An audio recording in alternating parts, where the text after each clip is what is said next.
Okey, pembelajaran kita pada hari ini ialah dengan standard pembelajaran 1.2.4.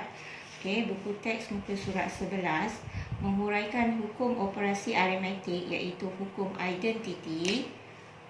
Okey, hukum identiti, hukum kalis tukar tertib, hukum kalis sekutuan dan hukum kalis agihan. Okey, kita pergi kepada hukum yang pertama iaitu hukum kalis tukar tertib.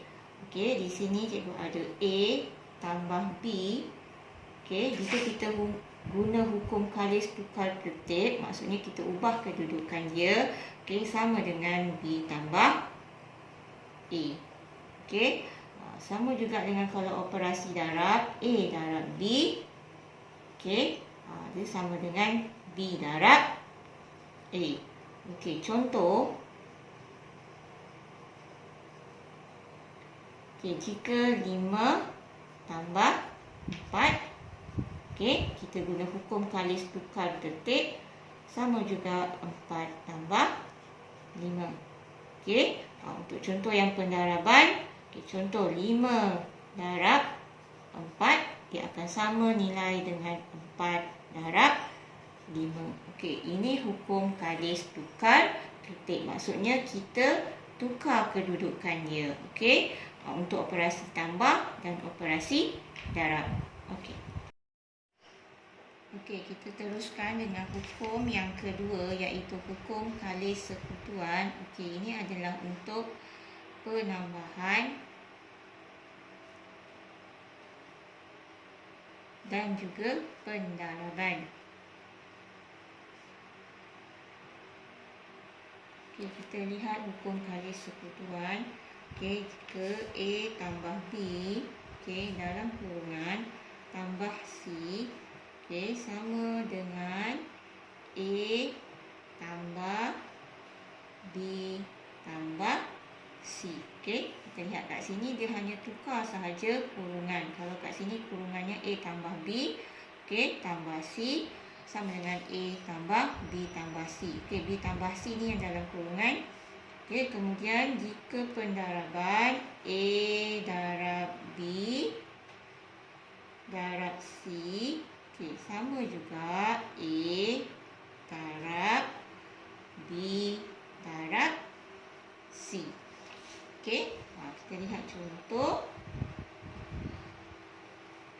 Okey, jika dalam kurungan 5 tambah 4, untuk kurungan tambah 7. Okey, A ialah 5 tambah B tambah C iaitu 4 tambah 7. Okey, kita akan dapat sama nilai. Okey, 5 tambah 4 ni dalam kurungan tambah 7 sama dengan 5 tambah, okey, dalam kurungan 4 tambah 7. Kita akan dapat sama nilai. Okey, ini untuk pendaraban. Kalau untuk ini untuk penambahan. Okey, kalau untuk pendaraban, okey, contoh, okey, dalam kurungan 5 darab 4, okey, darab 7 sama dengan, okey, 5 darab 4 darab 7. Okey, kalau tak percaya kamu tekan kalkulator, kamu akan dapat sama nilai.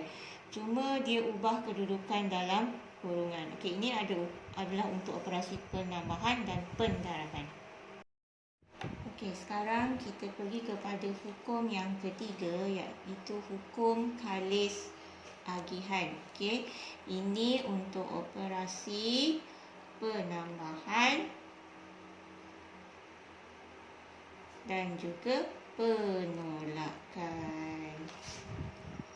Okey, kita lihat hukum kalis agihan.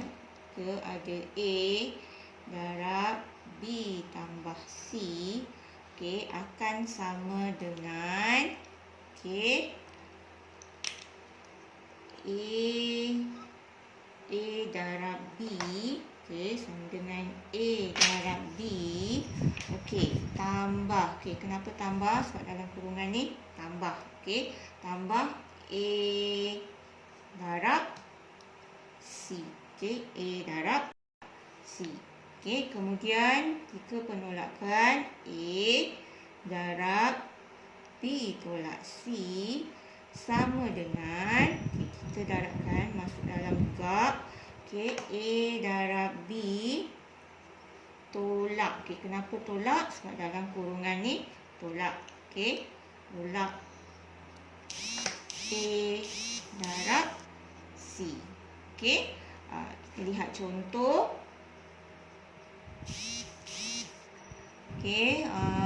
Contohnya 3 darab 7 tambah 4. Ini akan sama dengan 3 darab 7. 3 darab 7 tambah tambah 3 darab 4. Ini operasi jika melibatkan penambahan, kita guna hukum kalis agihan. Jika penolakan, 3 darab 7 tolak 4. Ini akan sama dengan 3 darab 7 tolak. Kenapa tolak? Sebab dalam kurungan tu tolak. 3 darab 4. Ini untuk hukum kalis agihan. Kita pergi kepada hukum yang terakhir, yang keempat, iaitu hukum identiti. Kita lihat yang pertama, jika A tambah kosong, akan sama dengan A. Kerana apa? Kerana kosong ni tidak ada nilai. So, kita akan dapat semula nilai A ni. Kita lihat contoh. Jika A sama dengan 2, jika A sama dengan 2, so 2 tambah kosong akan dapat 2 semula. Ini untuk identiti yang pertama. Jika apa-apa nombor tambah kosong akan dapat nombor itu semula. Yang kedua, jika A darab kosong akan dapat kosong. Sama dengan kosong. Kerana apa-apa nombor apabila didarabkan dengan kosong, iaitu sifar, jawapannya sama dengan sifar. Lihat contoh 2 darab sifar. Jawapannya sifar. Apa-apa sahaja nombor darabkan dengan sifar, jawapannya sifar. Itu untuk identiti yang begini. Jika A darab 1, sama dengan A. A darab 1. Maksudnya A tu ada satu kali sahaja. So, jawapannya A. Lihat kat sini. 2 darab 1 dan dapat 2. 2 darab 1 sama dengan 2. Dia sama dengan hukum identiti. A darab 1 sama dengan A. Seterusnya.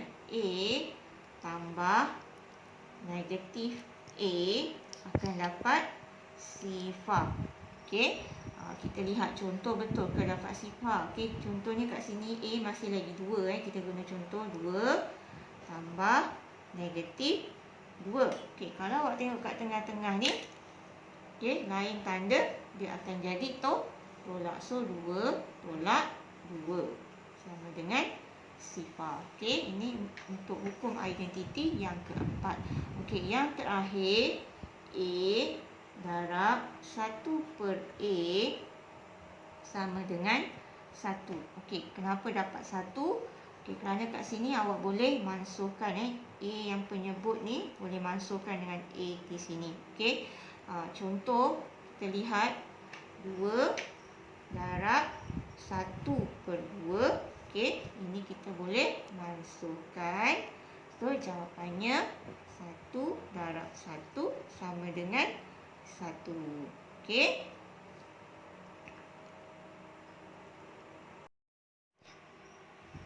Sekarang kita masuk kepada 1.3, iaitu pecahan positif dan pecahan negatif. Standard pembelajarannya ialah 1.3.1, iaitu mewakilkan pecahan positif dan pecahan negatif pada garis nombor.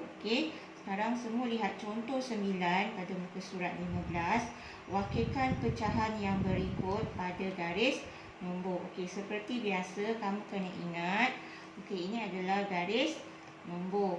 Okey, dia ada ke arah kanan, ada ke arah kiri. Kena ingat, jika ke arah kanan, nombor positif. Okey, kalau ke kiri, itu nombor negatif. Okey, sama juga dengan pecahan.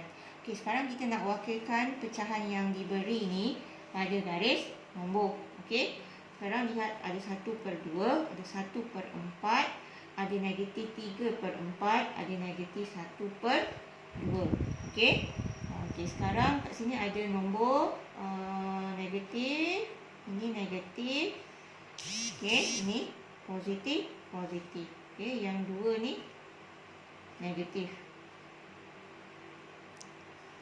Okey, yang dua ni positif. Okey, jadi kita wakilkan pada garis nombor. Kalau awak lihat kat sini, okey, sini ada sifar. Okey, lihat senggat yang cikgu buat 1, 2, 3, 4. Kenapa 4? Kerana penyebutnya 4. Okey, jadi kita sebelah kanan ialah positif. So, kita mulakan dengan 1/4. Okey, kemudian 1/2. Okey, dah selesai. Positif dah selesai. Kemudian yang negatif. Okey, negatif 1/2. Okey, kat sini negatif 1/4. Kat sini negatif 1/2. Okey, dan di sini ialah negatif 3/4. Okey. I know you're